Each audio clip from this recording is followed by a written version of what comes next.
Hello बच्चों, जैसा कि हमने पिछली अपनी वीडियो में देखा कि मैंने आपको दीवानों की हस्ती के भावार्थ बताए थे। अब हम उसी दीवानों की हस्ती के करेंगे प्रश्न उत्तर। प्रश्न 1, कवि ने अपने आने को उल्लास और जाने को आंसू बनकर बह जाना क्यों कहा?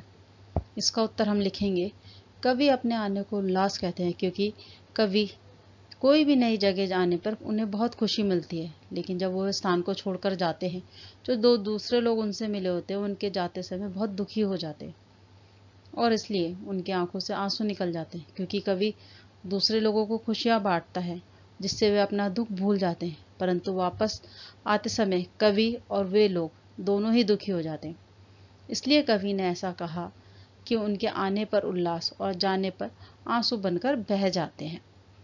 भिखमंगों की दुनिया में बेरोक प्यार लुटाने वाले कवि ने ऐसा क्यों कहा है कि वह अपने हृदय पर असफलता का एक निशान भार की तरह लेकर जा रहे हैं? क्या वे निराश हैं? यह प्रश्न है।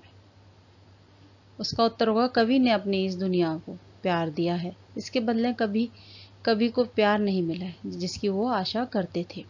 कवि के लिए यह उनकी असफलता ही है, इसलिए वे अपने दिल पर असफलता का एक बोझ लेकर जा रहे हैं।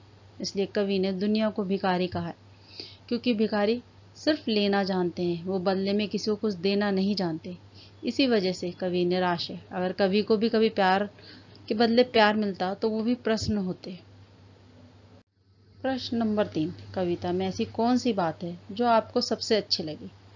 इसका उत्तर है, कविता में सबसे अच्छी बात कवि का जीवन जीने का तरीका है। कवि हर परिस्थिति में खुश रहता है, वो सबको प्यार देकर खुश रहना चाहते हैं, यानी अपनी जिंदगी में एक सकारात्मकता बनाए रखते हैं।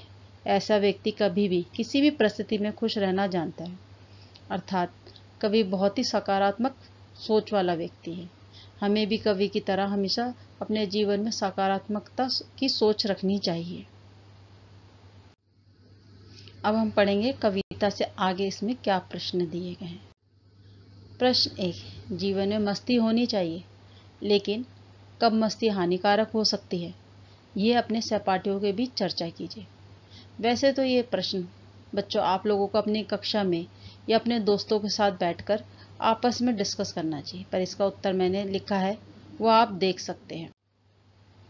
मनुष्य को सारी चिंता छोड़कर मस्ती भरा जीवन जीना चाहिए, किंतु हमारे द्वारा की गई मस्ती जब तक ही अच्छी है जब तक उस मस्ती से किसी दूसरे व्यक्ति को कोई नुकसान ना हो। हमें दूसरों के जीवन में भी कोई दखल नहीं देना चाहिए और हमें अपनी मस्ती में इतना भी मस्त नहीं हो जाना चाहिए कि हम दूसरों की भावनाओं का ख्याल ही ना रखें या उनको मस्ती करते करते उनकी भावनाओं को ठेस ना पहुंचा दें। अब इसके आगे अनुमान और कल्पना, इसमें भी एक प्रश्न नंबर 1, एक पंक्ति में कवि ने यह कहकर अपने अस्तित्व को नकारा है कि हम दीवानों की क्या हस्ती है, आज यहाँ कल वहाँ चले। दूसरी पंक्ति में उसने ये कहकर अपने अस्तित्व को महत्व दिया है कि मस्ती का आलम साथ चला, हम दूर आते जहाँ चले। ये फाका मस्ती का उदाहरण है। फाका मस्ती एक अरबी शब्द है जिसका मतलब है कि कोई भूखे रहकर भी खुश रहते हैं, यानी उन्हें अपनी गरीबी की कोई चिंता नहीं रहती। अभाव में भी खुश रहना फाका मस्ती कही जाती है।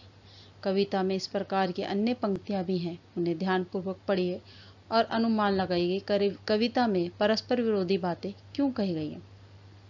इसका उत्तर है, कविता में परस्पर विरोध करने वाली पंक्तियां निम्नलिखित हैं।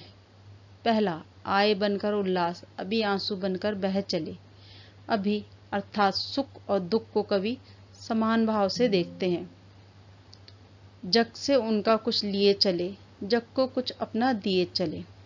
इसका अर्थ है कुछ लेना और देना एक साथ, अर्थात कवि दूसरों को प्यार व खुशियां देकर बिना कुछ लिए ही वहां से चल देते हैं।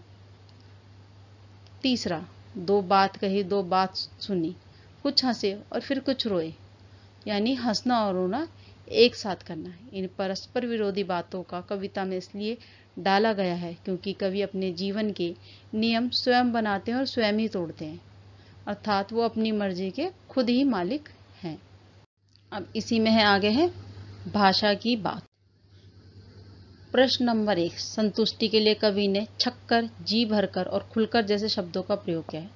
इस भाव को व्यक्त करने वाले कुछ और शब्द सोचकर लिखिए, जैसे हंसकर, गाकर।